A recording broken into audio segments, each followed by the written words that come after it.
فاذكروني أذكركم واشكروا لي ولا تكفرون يا أيها الذين آمنوا استعينوا بالصبر والصلاة إن الله مع الصابرين. Bahkan istilah syirik itu ada dua jenis, besar dan kecil. Fasik kecil, kufur kecil, syirik kecil, nifak kecil, zalim kecil. Ada lagi yang besar. Apa beda yang besar dan yang kecil? Kalau yang besar, syirik besar, kufur besar, nifak besar, zalim besar, termasuk fasik besar, ini adalah yang mengeluarkan pelakunya dari Islam, murtad dia.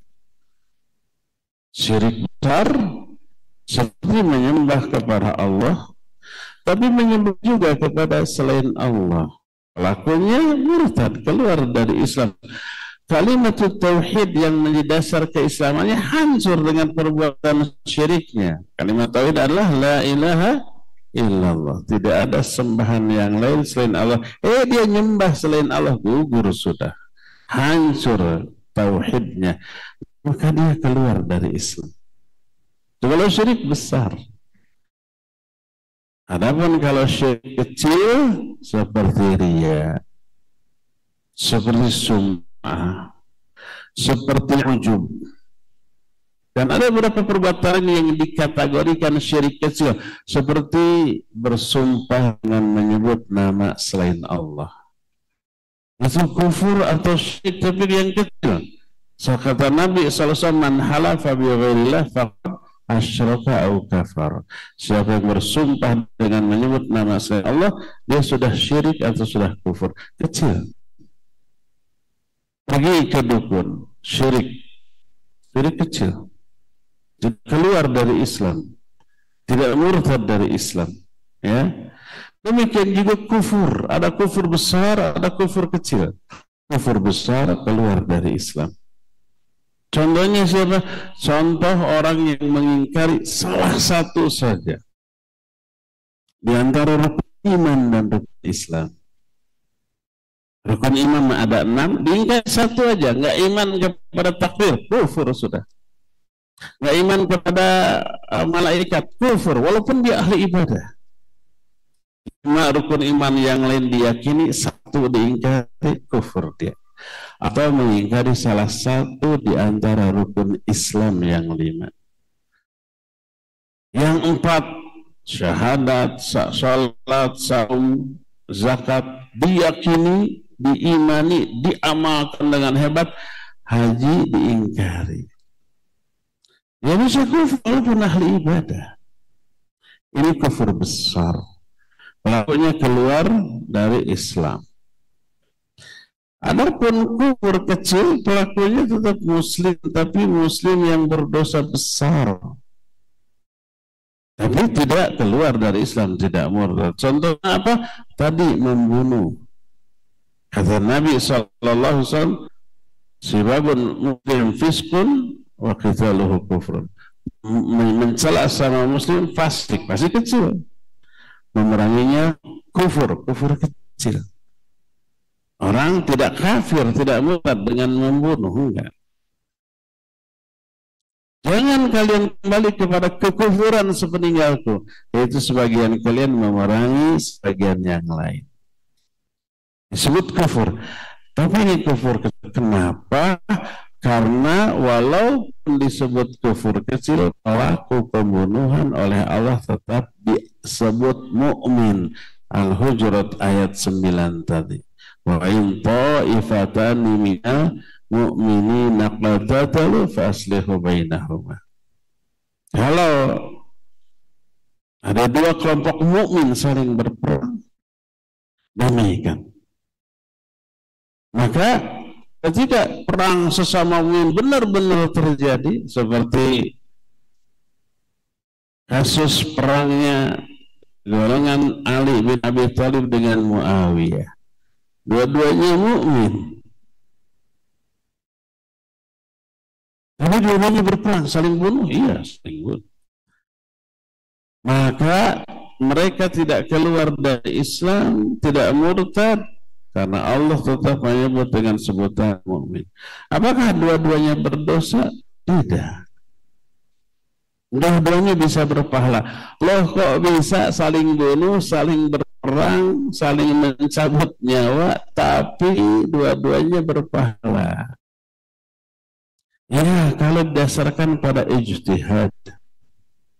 Ali bin Abi Thalib radhiyallahu anhu berijtihad, dia yang benar memangku jabatan kekhalifahan, yang tidak taat, yang tidak mengakui, bugat, dan bugat wajib secara syar'i diperangi. Memeranginya ibadah. Berdasarkan ijtihad ini diperangi dengan asumsi, dengan keyakinan melaksanakan syariat. Membunuh bisa bernilai ibadah, iya kalau ada alasan syar'i. Seperti hakim menjatuhkan hukuman mati kepada seorang yang memang harus dihukum mati. Kisah sumpah dia membunuh seorang, ditangkap, kemudian disidang, harus dibunuh lagi. Hakim yang memutuskan, Al-Gojo sebagai eksekutornya. Al-Gojo itu berdosa apa berpahala? Berpahala melaksanakan syariat Allah. Hakimnya berpahala apa berdosa? Berpahala karena menerapkan aturan Allah Azza wa Jalla. Itu membunuh tapi berpahala.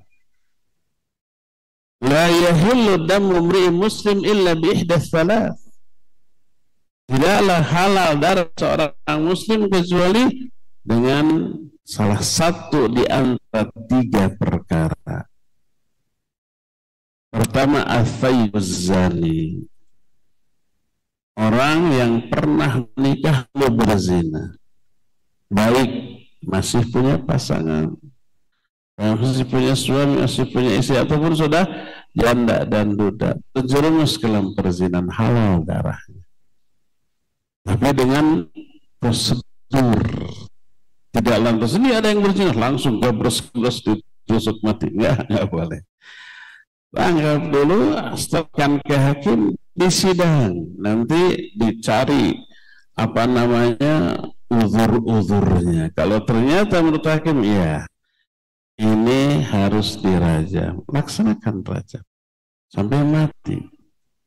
Hakimnya berpahala karena menerapkan syariat Allah. Orang yang melemparnya berpahala karena melaksanakan syariat Allah. Yang pertama, as-sayyibuz zani. Terus yang keduanya, selain as-sayyibuz zani adalah orang yang membunuh qisas. Dan yang ketiga adalah orang yang murtad dari ajaran Islam. Disebut kharaja an dini al-mufariqul jamaah, keluar dari agamanya, keluar atau melepaskan diri di jamaah. Hadis ini sahih riwayat Imam Muslim. Dan hadis ini disalahfahami dan disalah terapkan oleh sekelompok orang. Membentuk kelompok lalu disebut jamaah, siapa yang sudah tergabung lalu keluar maka halal darahnya untuk dibunuh. Hadisnya benar, hadis sahih riwayat Imam Muslim. Lalu salahnya di mana? Istidlalnya, penerapannya, pemahamannya, interpretasi, penafsiran dari hadis ini yang keliru. Maknanya adalah murtad. Kalau murtad yang dimaksud jamaah di sini jamaah kaum muslimin. Al-Quran dan As-Sunnah sebagai sumber kebenaran. Man kana 'alal haqqi fahuwa jamaah wa in kana wahidah. Siapa orang yang berada di atas kebenaran, di atas Quran Sunnah, di atas Islam, dia jamaah walaupun sendirian. Karena Ali bin Abi Thalib menyatakan al-jama'atu mujama'atu ahli haq wa in qallu wal furqah mujama'atu ahli batil wa in kathuru. Jamaah itu berkumpul orang-orang di atas kebenaran, walaupun sedikit. Adapun firqah berkumpulnya orang di atas kebatilan, walaupun banyak. Jamaah atau firqahnya sesuatu tidak dilihat seberapa banyak pengikutnya, enggak. Tapi seberapa benar nilai yang mereka pegang. Nah, inilah yang disebut dengan jamaah Islam dan kaum muslimin. Sehingga makna al-mufariqul jamaah, memisahkan diri dari jamaah, murtad. Baddala dinahu faqtulu. Siapa orang yang mengganti agamanya dari Islam kepada yang lain, bunuh dia. Tapi semua ini baik pezina atau qisas atau murtad, ini melalui prosedur hakim yang memberikan vonis. Kata hakim, ya ini setelah melalui persidangan berdasarkan dalil ini jatuhkan hukuman mati. Yang berzina tadi dirajam, yang membunuh dibunuh lagi, yang murtad dibunuh dengan prosedur dan dilaksanakan oleh ahlinya.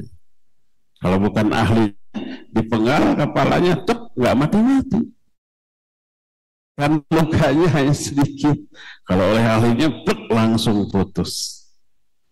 Tidak boleh semua orang, wah ini menurut syariat harus dihukum mati, langsung bros-bros setiap orang membunuh, nggak boleh. Haram bagi dia. Kalau kita umpamanya lagi ke gunung cross country, terus menemukan orang yang berzina, terlihat oleh semua orang, nggak boleh, tajam oleh kita, nggak boleh, dosa kita, bukan wewenang kita, harus melalui prosedur persidangan. Demikian juga yang murtad, demikian juga yang dikisos karena membunuh dan seterusnya. Nah, jadi walaupun halal darahnya, tapi dia muslim yang berzina, walaupun berzina tetap muslim dengan keimanan yang dimilikinya, tapi pelaku dosa besar dengan perzinahan yang dilakukannya. Tapi sebesar apapun itu dosa, tidak mengeluarkan pelakunya dari Islam. Demikian juga yang mabuk, demikian juga yang berjudi, demikian juga orang yang merampok, mereka tetap muslim dan memperoleh hak yang sama dengan muslim yang lainnya. Kalau salam dijawab. Kalau dia menjadi imam, sah keimamannya, sah kita bermakmum di belakangnya. Mungkin ada tukang mabuk jadi imam, mungkin. Asal jangan sambil mabuk imamnya.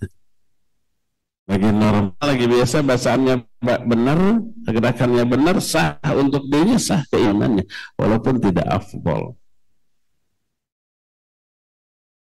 Oh, penjudi, tukang judi, kita tahu. Ada ustadz imam masjid tapi suka pasang di online jadi imam. Sah keimamannya? Sah. Selama sholatnya sah untuk dirinya, sah pula keimamannya. Karena dia masih muslim walaupun berdosa besar. Hak dia sebagai sama muslim tetap dia miliki. Kalau jadi imam sah keimamannya, kalau salam wajib dijawab, kalau dia mati wajib disolatkan, didoakan, dan dikuburkan di pekuburan kaum muslimin.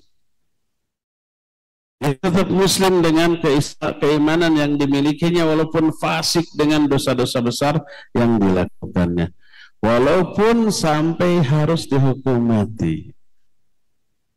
Nah, seperti tiga yang tadi disebutkan, ya. Oleh karena itulah ada kufur besar keluar dari Islam, ada kufur kecil tidak keluar dari Islam. Ada syirik besar, ada syirik kecil. Syirik kecil contohnya riya, sum'ah, ujub. Ada fasik besar, ada fasik kecil. Fasik besar keluar dari Islam. Fasik kecil seperti mencela tadi, melakukan pelanggaran terhadap apa yang Allah larang dalam Al-Hujurat ayat yang ke-11 sampai di akhir ayat itu dikatakan faman yatub faulaika humul fasiqun wa man yatub faulaika humul zalimun. Mereka itu zalim, mereka itu fasik, tapi zalim kecil dan fasik kecil, ya. Adapun yang ke syirik besar kecil, kufur besar kecil, nifaq, besar ada yang kecil. Nifaq keluar dari Islam.